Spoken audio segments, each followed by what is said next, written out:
Assalamu alaikum and good morning, my dear students. I'm your teacher Muhammad Ikram from Pakistan International School, Taif, KSA. I welcome you in my today class. Today is our lecture number 11. In our today lecture, I'll show you how to derive the equation for the kinetic energy. And second, I will explain the factors affecting the kinetic energy of an object. So this will be the two main points of our discussion in our today lecture, inshallah. So let us start with the name of Allah Almighty. As you know that I told you that, if you remember, I told you that kinetic energy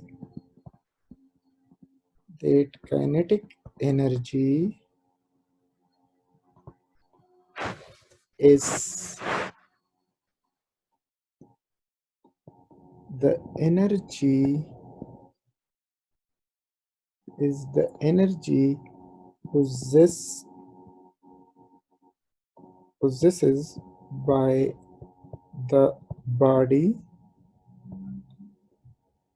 due to its motion.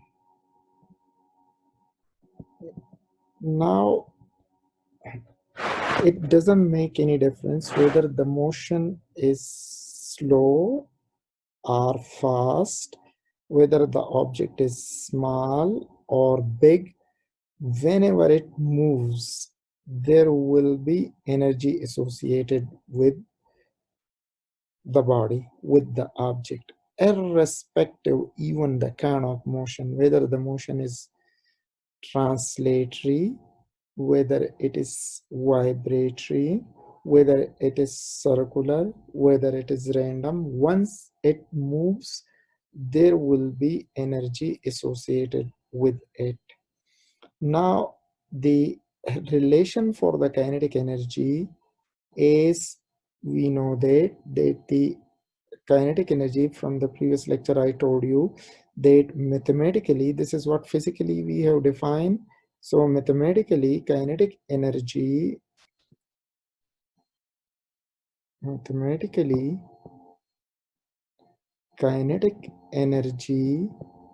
equals half mv square, where this m is the mass of the moving object and v is the speed of the object. Right now, we want to derive this relationship, that how we can derive this relation. But before, I just want to remind you once again that all form of energies are measured in joule. So again, SI unit is the SI unit. The SI unit is what? SI unit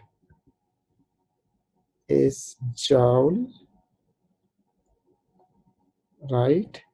And physically, it is a scalar quantity. Scalar quantity. It does not need any direction for its specification. Now we are going to derive the derivation.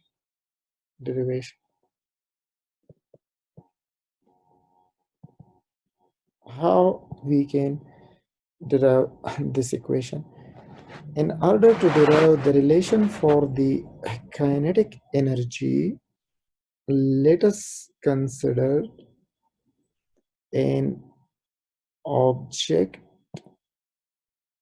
that is already moving. Okay, let me just first draw a simple diagram so that we can understand how we can do this. Okay, now let us consider we have the object. This could be our object. Okay, yes, let me make the object like this. This is the object. Let it be like this. Now this object, it is supposed to be already in motion. Let this be the point A, right? The object has some initial velocity vi. I label that initial velocity as v. Where, for example, the object is already moving and you see the object at the point A, and you notice that at the point A it has some velocity, and we say that the velocity of the object is v. Now there is a force. Now the object is moving. Okay, now let at the point B, when the object arrives at the point B, for example, that is, you want to the object at the point B, you want to stop it, right? Definitely you will apply what you will apply a brake, right? And then there will be a retarding force acting on the object in the opposite direction. For example, if the same object, if you want to stop it,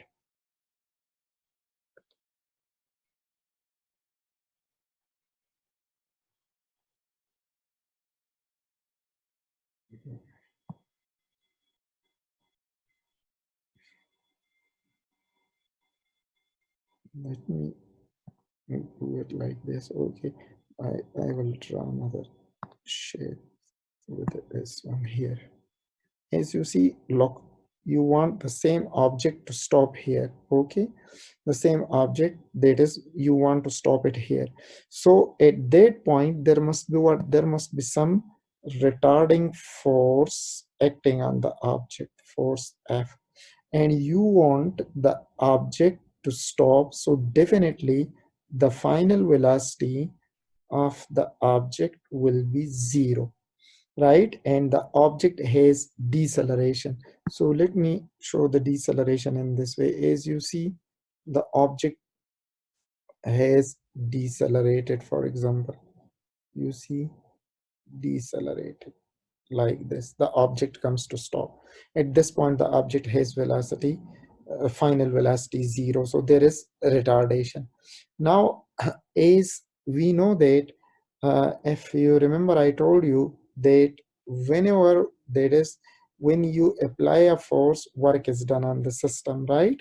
Now, you know that I told you that when work is done, then work done is actually what? The transformation of energy, right? So whatever the work you do in stopping the object is appear in the what? The kinetic energy of an object. So the total work done on the object before stopping, the work done on the object before it stop is equal to what? The kinetic energy of the kinetic energy of the object, right? So when you do work on the object, then the work done on the object stores in the form of its kinetic energy. So when the object moves under the action of certain force, then the object has a kinetic energy. So what I can write that the kinetic energy, the kinetic energy of the object is in fact equals the work done. Now you know the formula for the kinetic energy. What is the expression for the kinetic energy? Kinetic energy. And you know what is the formula for the work done? The formula for the work done is F into S. Now, what is that S? In fact, S is this distance which the object travels from point A to the point B before it comes to stop. This is the distance it travels. Now, this I label as my equation number 1, right? Now, you know that look, this F into S. Now, how I can calculate this F into S is, you know that this Fs, first I just want to find out this S.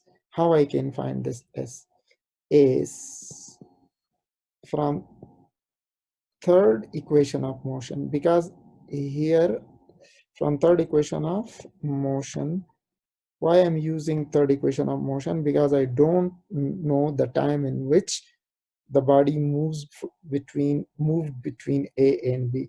So therefore, to find that distance, what I'll be writing A into S, I'll be writing like this, 2AS into what? It will be equal to VF square minus VI square. Now, you know that what is this A? Because there is a retarding force that acts in a direction opposite to the motion of the object. So that there must be a deceleration in the object. And let me mark the deceleration of the object as like this one. There is a deceleration in the object, right? That deceleration is in fact equal minus F by m. I used Newton's second law of motion, F is equal to ma. Since since there is a deceleration, therefore I will take it as negative because it is in the opposite direction.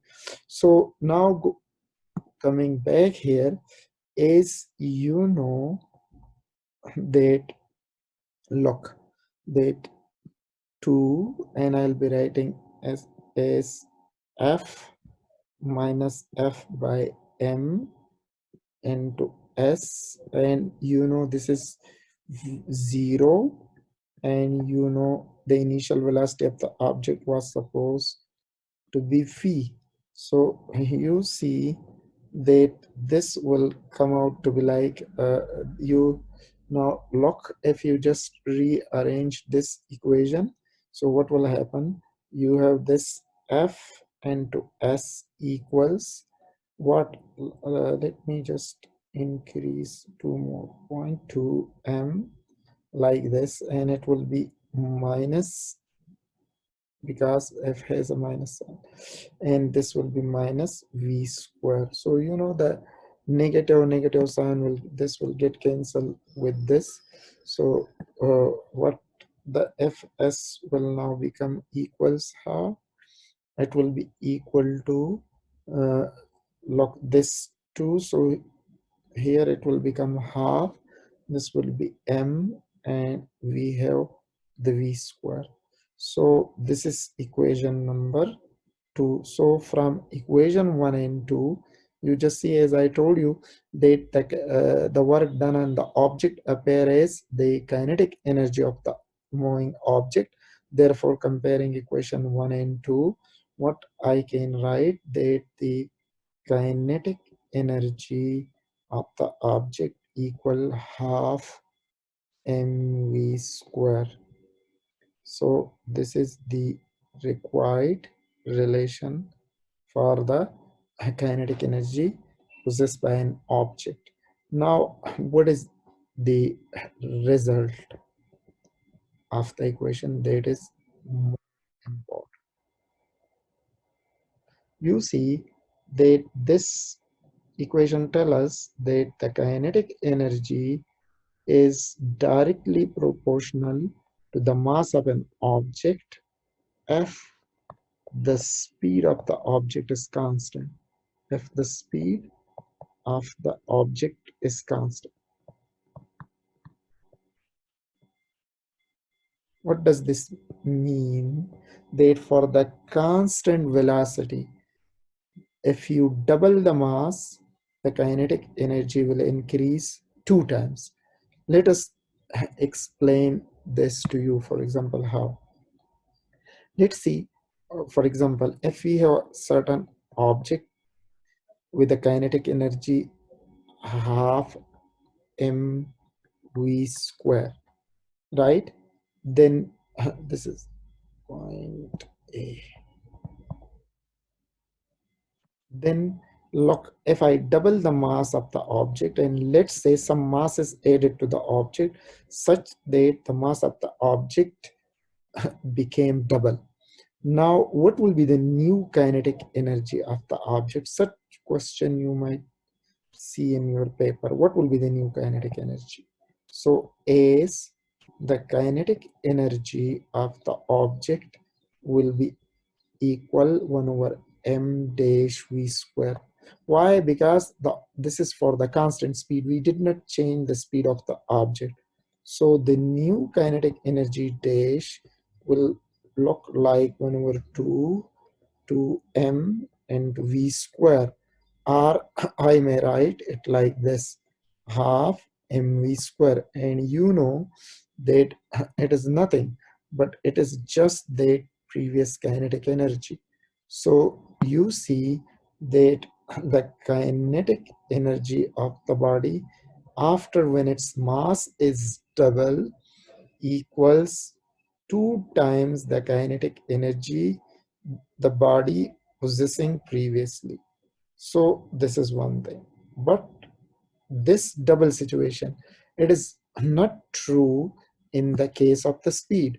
For example, the above equation also tells us that the kinetic energy of the object is directly proportional to the square of the speed for constant mass. For constant mass. If you do not change the mass of the object, for example, the car, but if you just double the speed of the object or triple the speed of the object, then what will happen?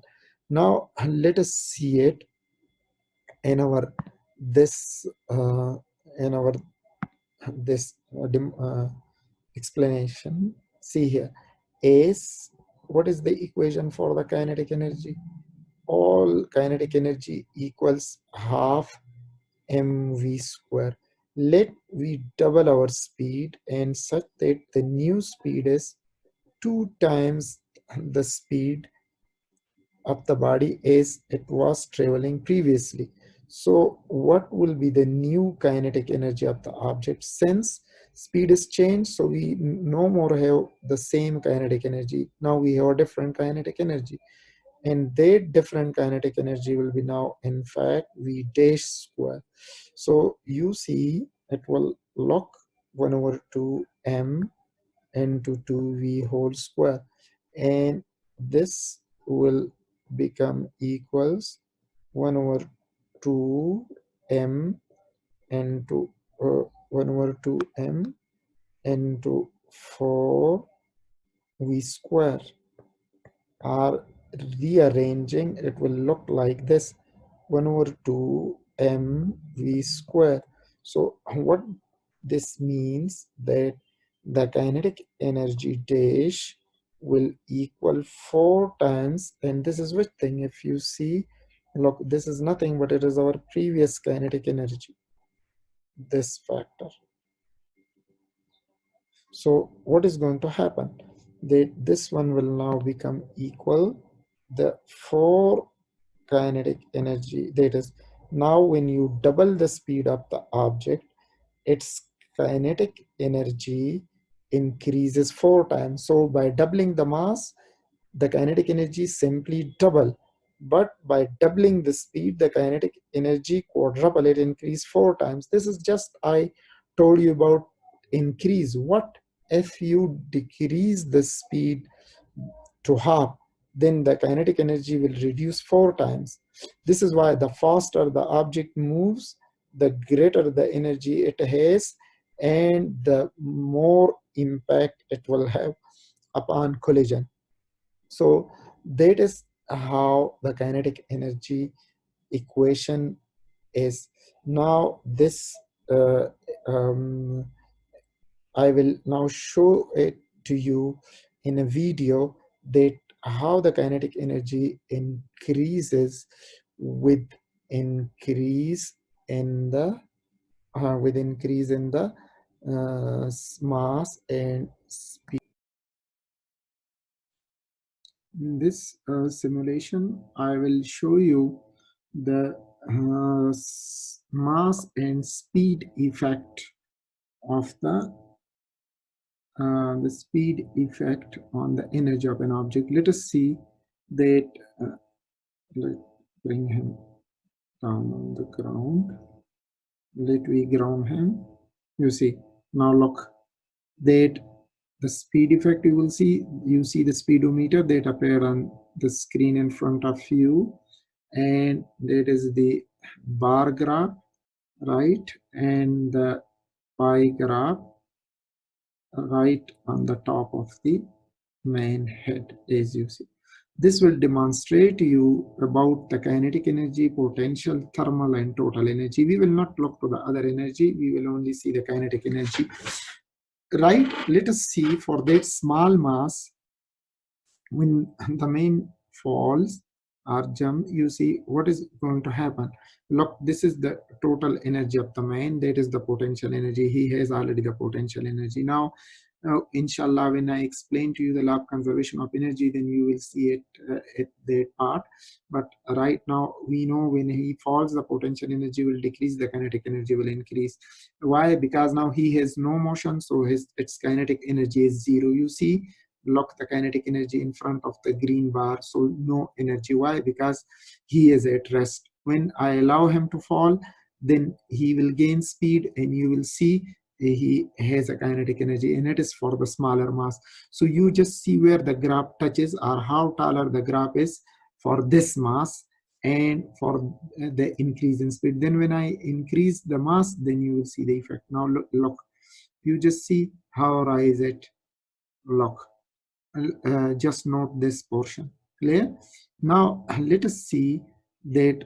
Look, when I increase the mass, let the mass is increased to this level, and then you see that. Look what will happen to the energy. Look, the energy is too large than the previous case, the total energy, and when he falls, he will have the same amount of kinetic energy also. Now you see there is no change in the speed is the same, and you see the kinetic energy increases. Now when you increase the mass even more, then and you allow him to fall from the same height, you see, look at this thing.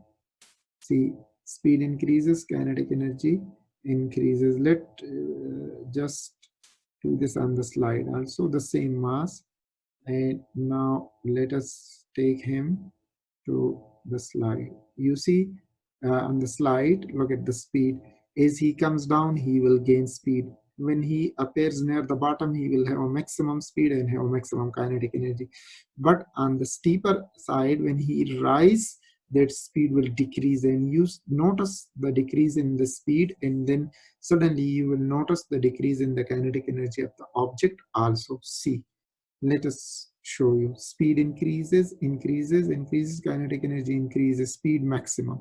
Now you see the speed decreases, and the kinetic energy decreases. So this is the this tells you that the energy increases both with increase in speed and with increase in mass, right? So that was all about today's lecture. Thank you very much for being with me, and inshallah in the next lecture I will explain to you about the potential energy, the factors that affect the potential energy. And it's all these are all for today. So thank you very much and good.